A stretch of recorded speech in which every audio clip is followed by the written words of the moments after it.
Ladies and gentlemen, thank you for standing by, and welcome to the Turning Point Therapeutics First Quarter 2020 conference call. At this time, all participants are in a listen-only mode. After the speaker presentation, there will be a question-and-answer session. To ask a question during the session, you will need to press star 1 on your telephone. If you require any further assistance, please press star 0.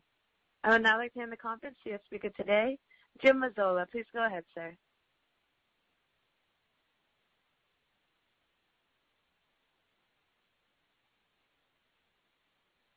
Good afternoon, everyone. Following market close today, we filed our Form 10-Q and issued a news release with a summary of our results for the first quarter of 2020. We also updated our investor presentation. You may find these documents posted on the investor pages of tptherapeutics.com. Leading the call today will be Turning Point's President and Chief Executive Officer, Dr. Athena Countouriotis, who will provide an overview and update on our business results, including our response to the COVID-19 pandemic. Athena's remarks will be followed by a review of our financials by our CFO, Yi Larson.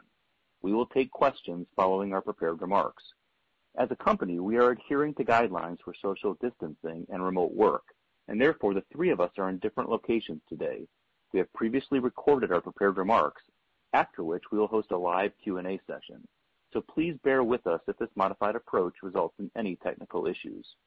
Before Athena begins, I want to remind you that during this conference call, we will be making forward-looking statements. The company's actual results may differ materially from those expressed in or indicated by such forward-looking statements. For a description of risk factors associated with investing in Turning Point Therapeutics, please refer to our recent filings with the Securities and Exchange Commission. Now let me turn the call over to Athena. Thank you, Jim, and good afternoon to everyone joining us today.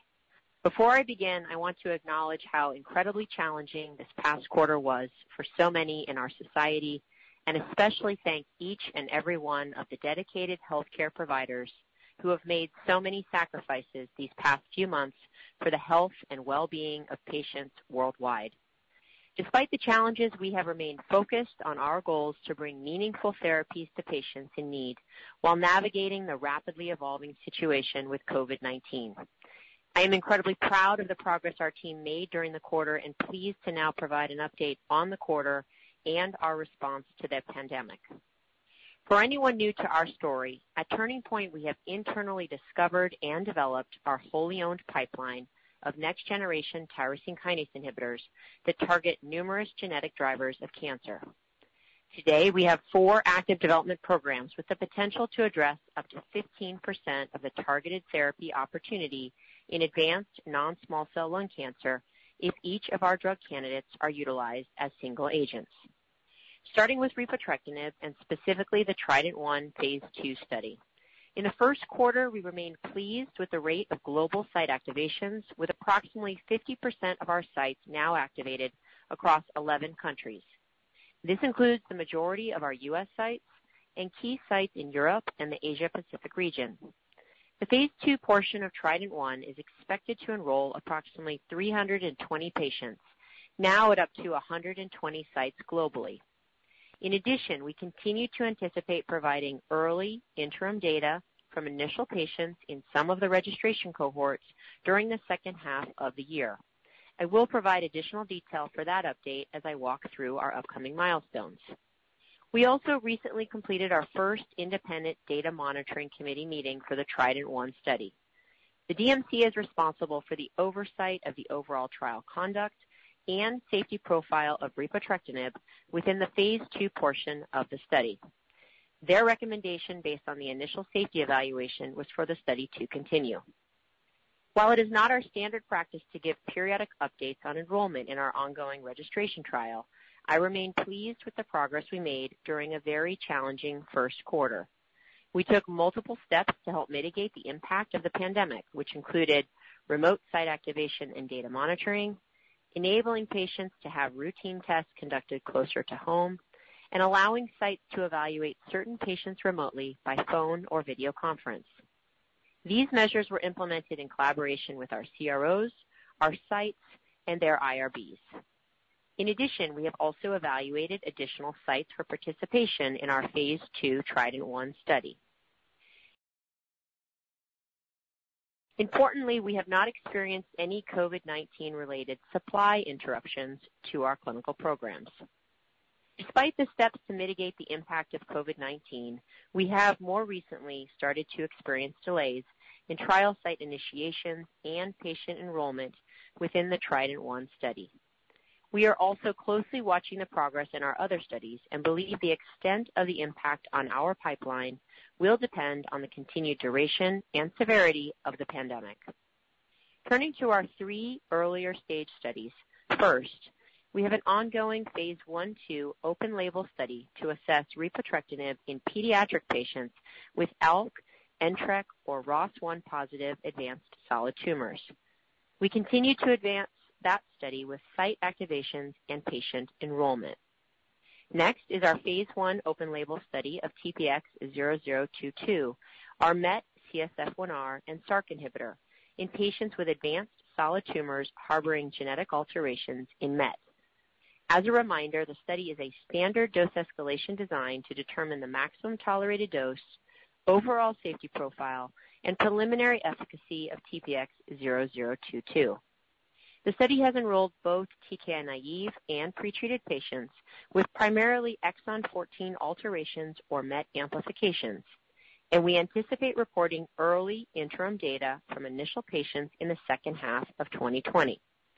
To help guide expectations, we anticipate this update will be primarily a safety update, as well as any early efficacy signals as we continue through our dose escalation cohorts. Next in our pipeline is TPX-0046, our RET SRC inhibitor. We are encouraged by the potential for TPX-0046 based on its preclinical potency against wild-type KIF5B RET and solvent front mutations, including G810R and S. For reference, recent data published in the Journal of Thoracic Oncology in a total of 11 RET-positive patients treated with the RET inhibitor selpercatinib indicated the rate of solvent front mutations was approximately 45%, or 5 of 11 patients. While preliminary, these data are consistent with the prevalence of solvent front mutations observed in other oncogenic drivers, including ROS1, TRK, and ALK. The dose escalation portion of our ongoing phase 1/2 study of TPX-0046 is progressing, with enrollment including both TKI-naive and pretreated patients, and patients with solvent front mutations previously treated with other investigational RET inhibitors. The study is designed to enroll patients with RET-altered non-small cell lung, thyroid, and other advanced cancers. Lastly in our pipeline is TPX-0131, our next-generation ALK inhibitor candidate. We announced in January its nomination to enter IND-enabling studies with the goal of submitting an IND by early 2021. TPX-0131 has been designed with a compact macrocyclic structure and in preclinical studies has been shown to potently inhibit wild-type ALK and numerous ALK mutations, in particular the clinically observed G1202R solvent front mutation and G1202R/L1196M compound mutation. We are excited to advance this drug candidate as quickly as possible and have remained on track with preclinical activities during the pandemic. From our programs, we have milestones anticipated during 2020, and I will now provide an update of our progress towards each. First, as a reminder, we have guided to providing early interim data from initial patients in some of the registration cohorts of the Trident-1 phase 2 study during the second half of the year. We are currently monitoring the overall study conduct and data collection to be in a position to potentially provide this update in the third quarter. At this time, we anticipate sharing preliminary efficacy and safety data as it relates to overall responses, likely by physician assessment, in approximately 30 to 40 patients across multiple phase 2 cohorts, including our registrational and exploratory cohorts. This will allow us to potentially evaluate a data set at our phase 2 dose in our global phase 2 study that is comparable in size to our phase 1 ROS1 positive efficacy evaluable population. We are monitoring this very closely, and our goal, given the uncertainty of medical conferences, would be to provide this update with a news release and subsequent call. As I said earlier, for the TPX-0022 data update, we anticipate the initial update will focus primarily on safety, as well as any early efficacy signals as we progress through our dose escalation cohorts. Moving to our next upcoming milestone, we were pleased to have several abstracts accepted for presentation at the ASCO and AACR virtual annual meetings. Our ASCO poster will be a preclinical update for TPX-0046, scheduled for presentation on May 29th, with abstracts planned for release tomorrow by ASCO. For AACR, we will present preclinical repotrectinib combination data and preclinical data for TPX-0131. We can now confirm that these poster presentations will be shared in late June at the second AACR virtual meeting. AACR plans to release abstracts for the presentations later this week, which should indicate the date and time of our presentations. The preclinical data for TPX-0131 is part of our ongoing work towards our goal of an IND submission by early 2021. Now let me turn the call over to Yi for an update on our financial results. Thank you, Athena. You will see in our press release and financial tables that operating expenses for the first quarter were $62.6 million and included a one-time non-cash stock-based compensation expense of $31.4 million associated with modifications to the vesting of existing stock option grants as a part of the transition agreement of the company's scientific founder. Excluding this one-time item, non-GAAP operating expenses in the first quarter totaled $31.2 million compared to GAAP operating expenses of $14.1 million in Q1 of 2019 and $23.1 million in the fourth quarter of 2019. Primary drivers of the year-over-year increase were investments made to develop repotrectinib and the rest of our pipeline, including the headcount we have added.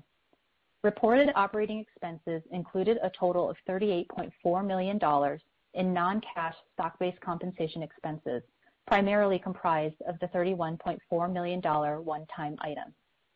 We continue to expect expenses in 2020 will increase as we execute across 4 clinical trials for our 3 clinical stage assets and make investments to develop our ALK program and earlier stage discovery efforts.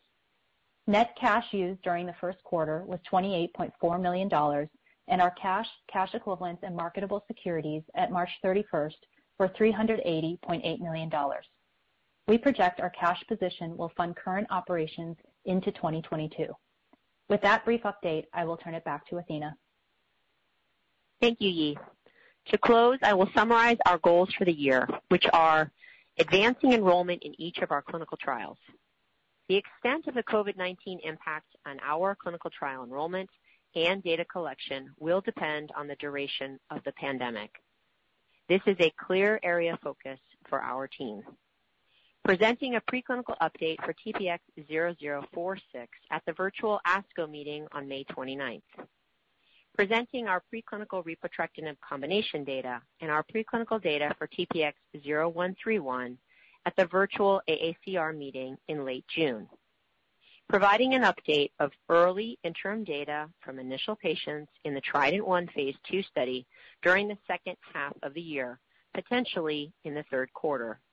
We anticipate this update will include preliminary efficacy and safety data from approximately 30 to 40 patients across multiple phase 2 cohorts, including registrational and exploratory cohorts.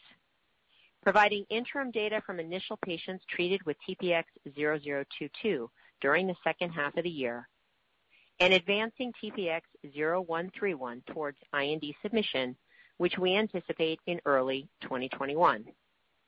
Again, I want to thank our great Turning Point team for all they accomplished so far this year. This has been a challenging time with many rapidly evolving variables, yet our team adapted well and remains incredibly focused on delivering our pipeline to patients. Operator, you may now open the line for questions. Good afternoon, everyone. In addition to what was outlined in our prepared remarks, earlier today we announced that repotrectinib has been granted Fast Track designation by the U.S. Food and Drug Administration for the treatment of ROS1 positive advanced non-small cell lung cancer patients who have not been previously treated with a ROS1 tyrosine kinase inhibitor. As a reminder, in January, repotrectinib was granted Fast Track designation for the treatment of ROS1-positive advanced non-small cell lung cancer patients who had been previously treated with one prior line of platinum-based chemotherapy and one prior line of a ROS1 TKI, a setting where there are currently no approved targeted therapies. Our latest Fast Track designation was granted in ROS1-positive TKI-naive non-small cell lung cancer patients utilizing a July 22, 2019 data cutoff date with a median follow-up of 20.1 months. Repotrectinib demonstrated a confirmed overall response rate by blinded independent central review of 91%, or 10 of 11 responders, with a median duration of response of 23.1 months. This is based on a Kaplan-Meier estimation. The probability of patients with a duration of response of greater than 9 months was 78%, greater than or equal to 12 months, 65%, and greater than or equal to 18 months, also 65% respectively.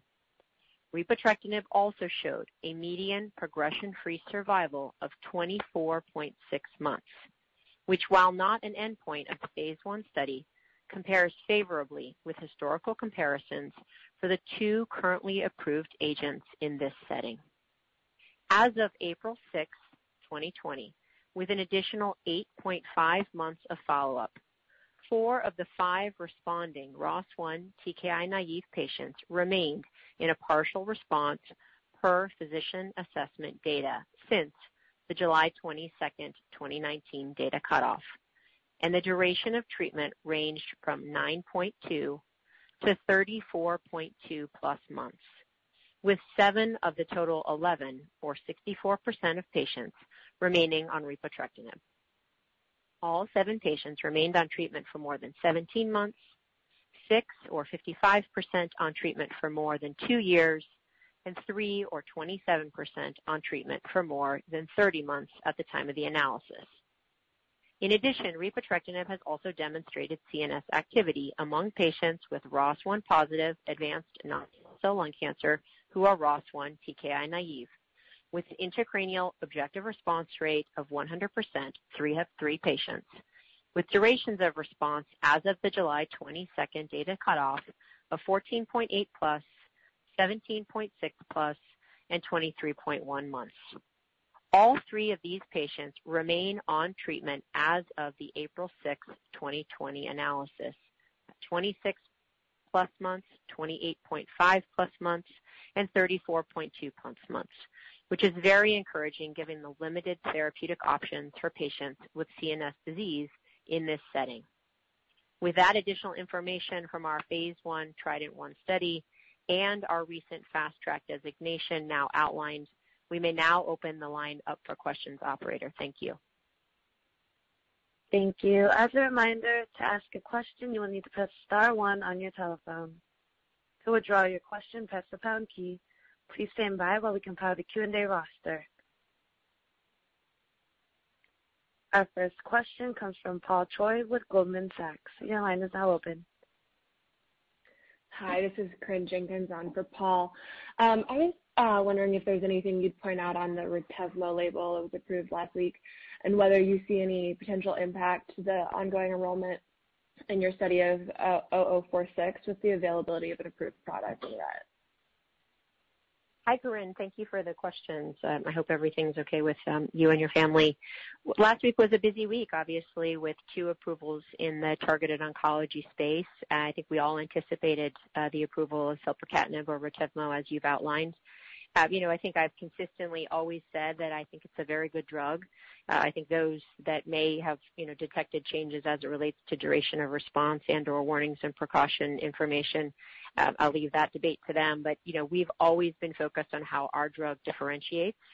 I think one of the ways it clearly differentiates is also its selectivity as it relates to SRC and potentially to the safety component that we do not hit the VEGF tree and specifically VEGFR2. So there may be areas that we can differentiate versus the warnings and precaution labeling.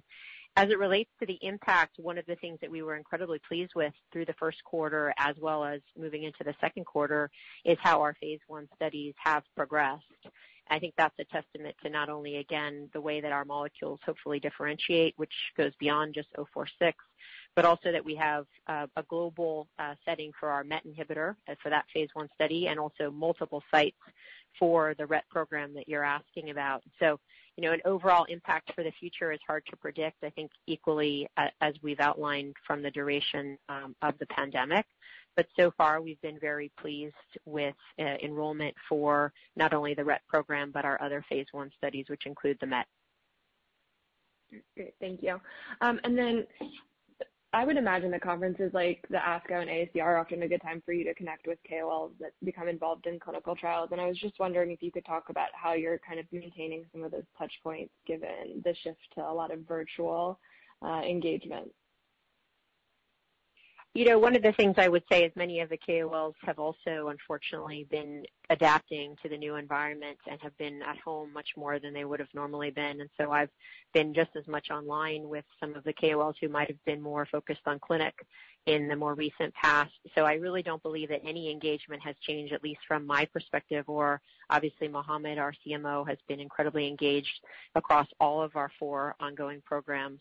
I think to your point that you're right, it's unfortunate that we don't get the face-to-face for many of the major medical conferences, but I don't think in any way that deters or distracts us as it relates to trying to connect with our key investigators as it relates to new drugs that are approved or obviously our ongoing studies. Great, that makes sense. Thank you so much. Thank you. Our next question comes from Jim Birchenough with Wells Fargo. Your line is now open. Yeah, hi guys. Thanks for all the detail and congrats on the progress through the difficult environment. I guess first, just on Trident-1, going from 100 to 120 sites, is that just to offset the impact of COVID-19, or is there anything in terms of screening for ROS1 and NTRK positive patients that you're seeing different than you'd assumed previously? No, thanks for the question, Jim. Same comment I made to Corinne. I hope everything is okay for you and your family. First, I would say that we were making the decision to evaluate additional countries throughout the conduct of the trial. Just looking back, of course, I've given a lot of detail to a phase 1 update in the context of our fast track designation that was granted today, so I appreciate that's all new data. But to try to remind folks, our phase 1 study was really 7 sites, 2 countries. And so the phase 2 is just such a much more global scale program.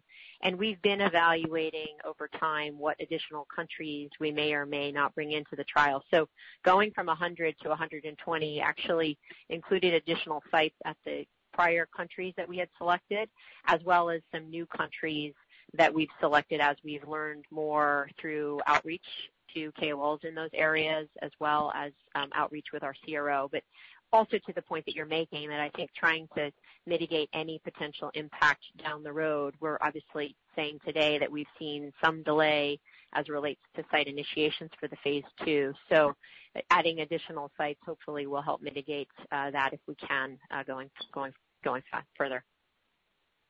And then Athena, just looking ahead to what may be an update in third quarter, but certainly second half for Trident-1. Can you give us a sense, is it still cohort 2 and 3 where we'd expect the preponderance of patients? And then just wondering if, to the extent you've had such a strong CNS response, have you enrolled patients that could confirm, that activity? And maybe just to set expectations around, what would you expect if it is cohort 2 and 3? What would be your expectations on this number of patients in terms of responses we should look for? Sure. So what we've outlined today and what we said at the beginning of the year was right now in Q2, we'd give you more guidance as it relates to what to expect in the second half. And what we've tried to outline is, again, one of the things we said in the prepared remarks is that we're monitoring overall study conduct and data collection. And what I mean by that is, as you know, many sponsors have had to allow greater flexibility right now as it relates to patients potentially having local labs and or local CT scans collected. It's now in our shop to get that data out of the local institutions into the treating centers and then inevitably into our database. So what we've said today is that we're potentially going to provide the second half update in third quarter, but we do still have to watch where we are with data collection.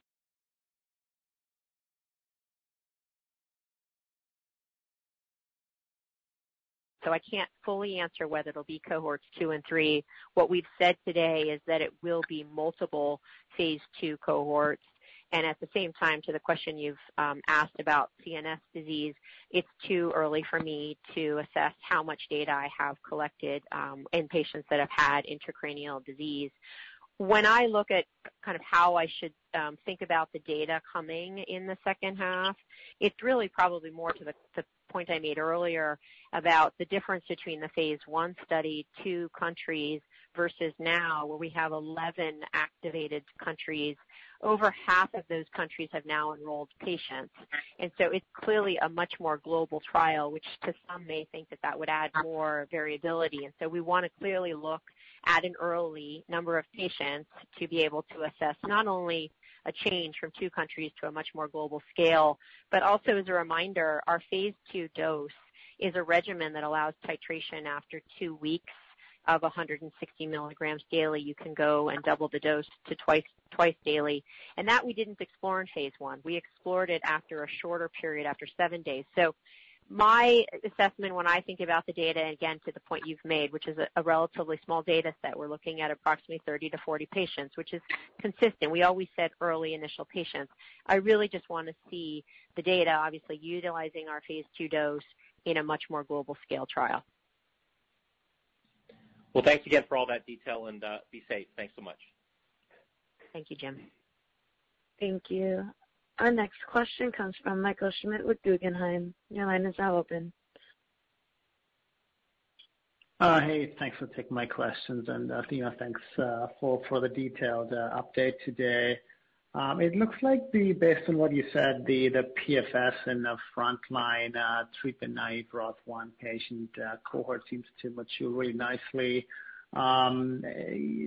Good to hear that. I'm just curious if you could also share, any updates on potential treatment discontinuations from the phase 1 study as you've taken a look at it more recently. Yeah, thank you for highlighting that, Michael. One of the things we clearly wanted to highlight, of course, we taped our prepared remarks, and so we've received, obviously, very recently the Fast Track designation approval. And so with that, we provided an update to the FDA, not only utilizing the July 2019 data cutoff, but also additional information that we've received utilizing physician assessment data. So we've not looked at a formal blinded independent center review analysis since the July update from last year. Having said that, what you pointed out, I think there's 2 points I would point out. Previously, we had said that the maturity of the duration of response was not yet there, and so that we had estimated that there was a high likelihood, 65% of it being at least 18 months. Today, we've now said that the median has been met, and the median is 23.1 months, which again, if you're trying to do a historical comparison, remembering crizotinib's duration of response is just over 18 months. I think for progression-free survival at 24.6 months, again, it compares historically to both the approved agents, which are essentially at 19 months. So a delta of, we're looking at 5.5 plus months. So we're very pleased with the update as it relates to the phase 1. All we've additionally commented on today is that all of the 7 patients remain on treatment, and we gave the extension since what we gave in January as to where patients are, with now multiple patients out over 2.5 years on drug, and only 1 patient that was in a previous response that has now subsequently progressed. So that's what we gave in terms of the update as it relates to discontinuations.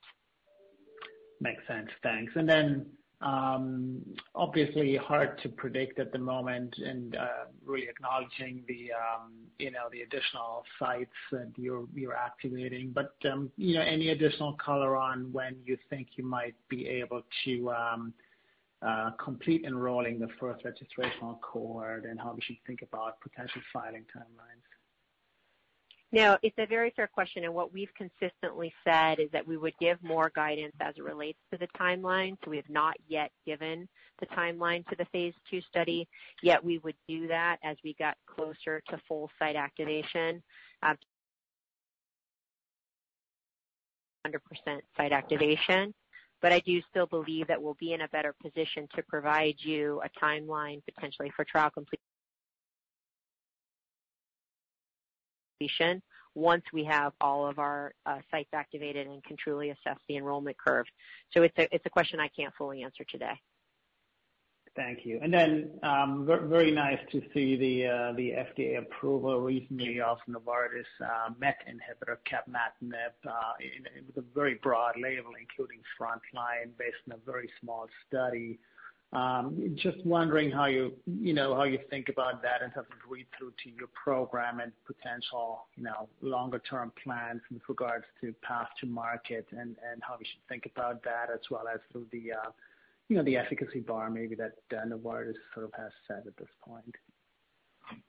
Sure. Yeah, last week, as I said before, was a busy week for precision oncology, and I think for those that don't do the math, unfortunately, lung cancer still remains the cancer that unfortunately has the highest rate of death, and it's actually higher than when you add breast, colon, and pancreatic altogether. So any advancements within the lung cancer space to me are incredibly positive. So 2 approvals last week was a big win for the field. I think to the point that you're making, the data we've consistently seen is that there are ways we still believe we can differentiate as it relates to potentially prolonging duration of response. With that benchmark of about 12 months in the truly treatment naive patient population, again, I think there were some that might have been surprised by some of the data as related to the safety profile. And so for us, again, we will be interested when we do provide the update for our MET program, which we've said will still be within the second half. It will predominantly be a safety update. And of course, we've always known that there's a high rate of peripheral edema with that asset. And so I think those are the ways when we look at their label, we still have the same belief and conviction we had before as potentially to how we could differentiate. And then to your point, I think you're correct in the fact that it was a relatively small sample size that led to both of the indications. Well, great. Thanks, Athena, and appreciate the update. Thanks very much, Michael. I hope everything's going okay for you. Thank you. Our next question comes from Robert Burns with H.C. Wainwright. Your line is now open. Hi, Athena. Thanks for taking my questions, and congrats on the quarter and all the phenomenal progress Turning Point is making. Most of my questions have been answered already, but I just want one follow-up. So, as we think about the development of all these assets, looking further on down the road and taking into consideration the higher propensity for off-target resistance mechanisms with later generation TKI inhibitors, are you considering combining these assets with additional agents, for example, an SHP2 inhibitor later on in the development pathway? Thank you. Yeah, sure. Very good question. So I think, there was a question earlier as it relates to medical conferences and KOL engagement. I think it's important for us to highlight that we do have, at least between the 2 conferences, ASCO, there'll be predominantly a preclinical update as it relates to our RET program. But AACR at the end of June will really be the first place where we start to show our combination strategy. We've talked about this for quite a while now. We've continued to work on it. We've built our team to evaluate multiple ways that we can combine at least our lead asset, repotrectinib, but we're fully aware that there is another investigational RET inhibitor that's now being combined with an EGFR inhibitor. So I think to your point, Rob, we are looking at our entire pipeline and combinability with other targeted therapies, whether it's TKIs or others, but just something that we haven't necessarily shown publicly. But again, AACR abstracts will be coming out very soon, and then subsequently, obviously, the presentation. Awesome. Thank you. Thanks very much, Rob. Thank you. Our next question comes from Jim Birchenough with Wells Fargo. Your line is now open.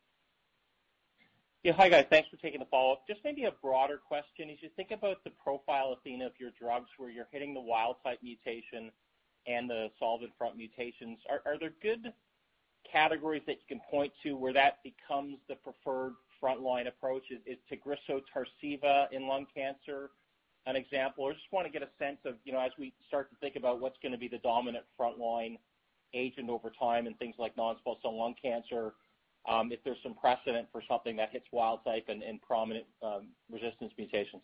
Thanks. Yeah, sure, Jim. I think Tagrisso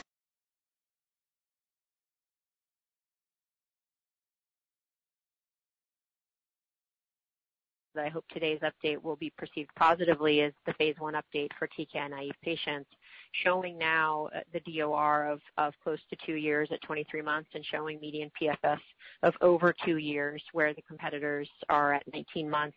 I still think, again, is the strongest data set that we have to show why we believe repotrectinib is a best-in-class agent, and clearly that's a drug that hits wild type as well as is the only currently that has activity in the clinic against solvenfront mutations. So, when we think about other benchmarks out there, we often use the example that you've outlined in Tagrisso.